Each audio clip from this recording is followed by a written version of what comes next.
지금 이 방송을 듣고 있는 분들의 대부분은 아마도 어중간한 자산을 가진 분들이 많을 것입니다.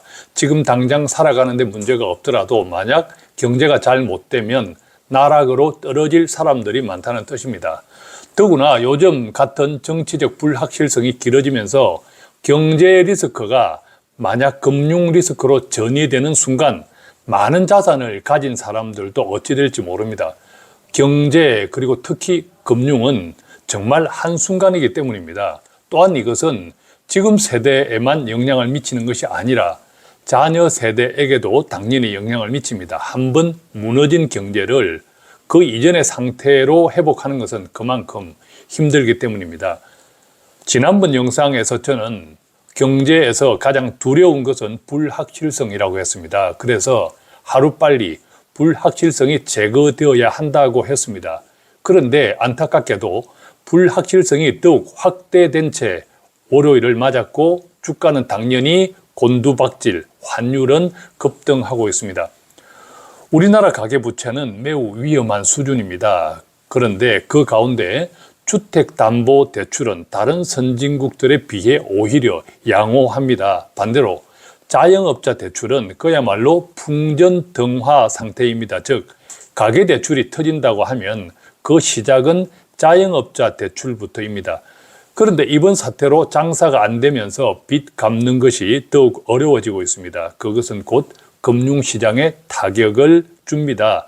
여기에 아슬아슬한 부동산 PF금융 부실이 현실화되면 어떻게 될까요? 제2금융부터 시작해서 순식간에 금융 도미노 현상을 초래할 수 있습니다. 그렇다면 지금 우리가 해야 할 일은 무엇일까요? 딱 한 가지뿐입니다.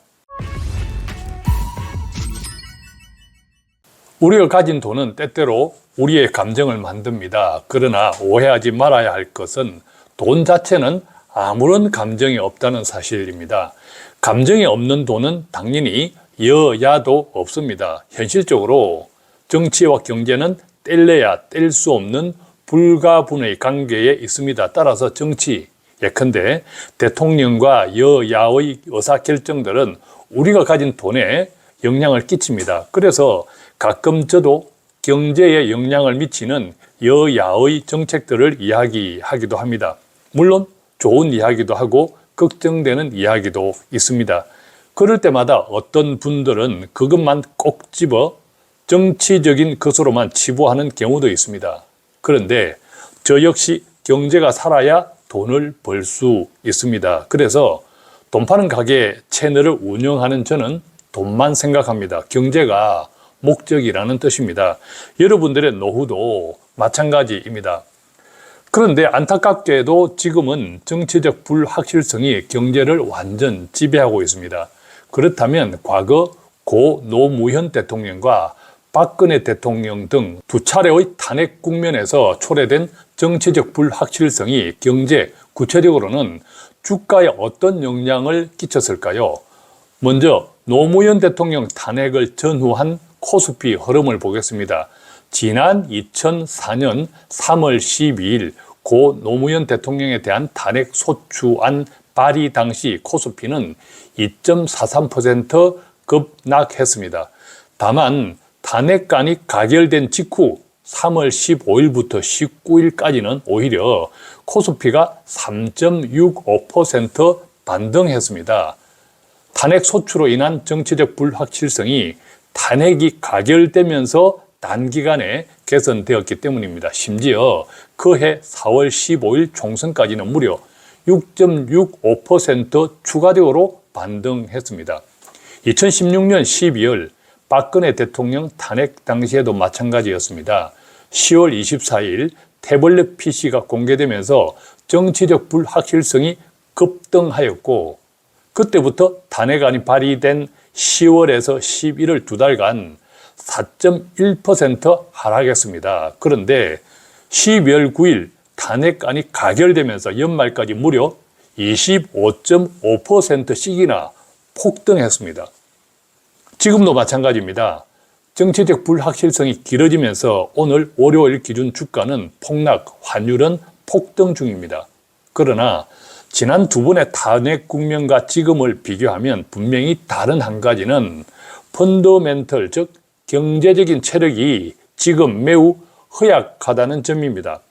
앞서 두 차례의 탄핵 정국 당시에는 코스피 PBR, 즉 주가 순자산 비율의 핵심 지표인 수출 증가율은 확장 추이를 이어가고 있었습니다. 반면 지금은 지난 1월 고점 이후부터 둔화 추세가 뚜렷합니다. 특히 직전 연도 증가율과 비교하면 최근 11월까지 4개월 연속 둔화세를 지속하고 있습니다. 만약 이대로 12월이 지나가면 마이너스로 전환될 가능성이 높습니다. 수출로 먹고 사는 한국 경제가 수출이 안 되면 내수는 말할 것도 없습니다.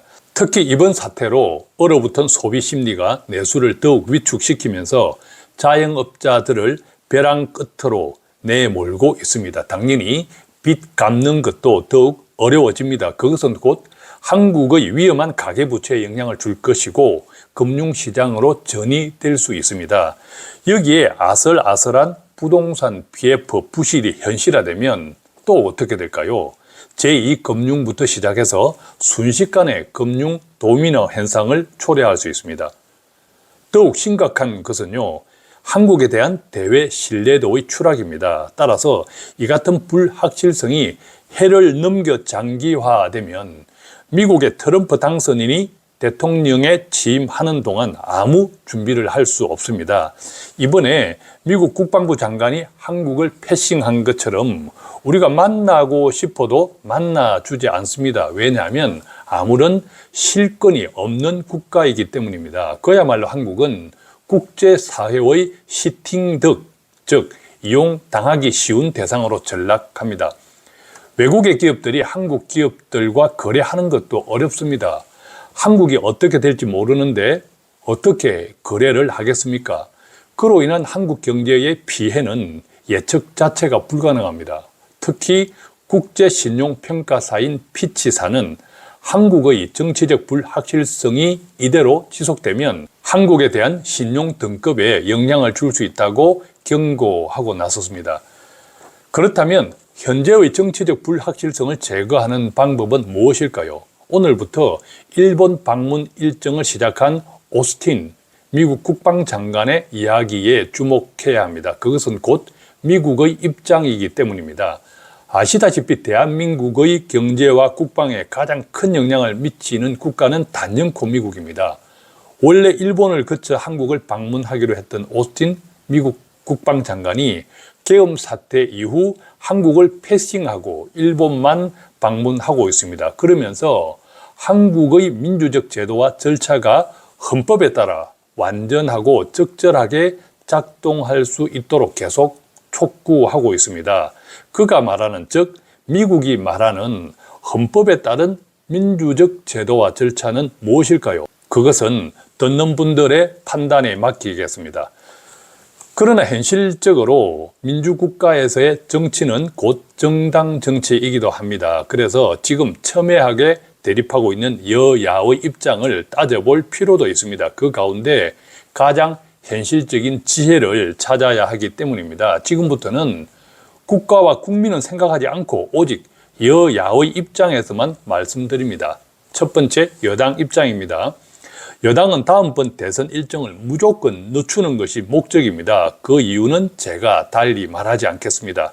그러나 현재의 대통령이 어떤 형태로든 퇴진하는 것을 전제로 해야 하기 때문에 최소한 6개월 이상이라는 이야기가 나오고 있습니다. 만약 그렇게 되면 다음 대통령 선거는 대통령 권위 일로부터 60일, 즉 2달로 정해진 법에 따라 아무리 빨라도 앞으로 8개월 후 치러집니다. 그러나 야당은 절대 동의하지 않을 것입니다. 왜냐하면 야당 입장에서는 다음 대선이 하루라도 빨리 치러지는 것이 목적이기 때문입니다. 그 이유 또한 제가 말하지 않겠습니다. 그렇게 되기 위해서는 탄핵이 아니라 지금 당장 하야 선언을 하면 그때부터 2달 뒤 대통령 선거를 치를 수 있습니다. 그러나 여당은 당연히 동의하지 않을 것입니다. 대통령 역시 그렇게 하지 않을 것입니다. 그렇다면 이제 국가와 국민을 생각해 보겠습니다. 국가와 국민 입장에서는 하루라도 빨리 현재의 불확실성이 해소되어야 합니다. 그런데 현실의 정치에서 여야 양당의 입장은 첨예하게 맞서고 있습니다.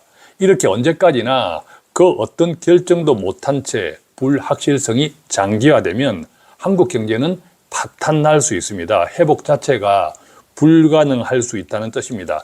환율은 급등하고 자영업 등 가계부채가 폭발하면서 부동산, PF, 부실, 폭탄과 맞물려 금융 리스크로 전이되면 기업 도산이 줄을 잇고 실업률이 급증하면서 하이퍼 인플레이션을 초래할 수도 있습니다. 그 결과 어지간한 노후 자산은 물론 자녀 세대에게까지 경제적인 질곡을 떠안길 수 있습니다. 그렇다면 정말 어떻게 해야 할까요? 답은 간단합니다.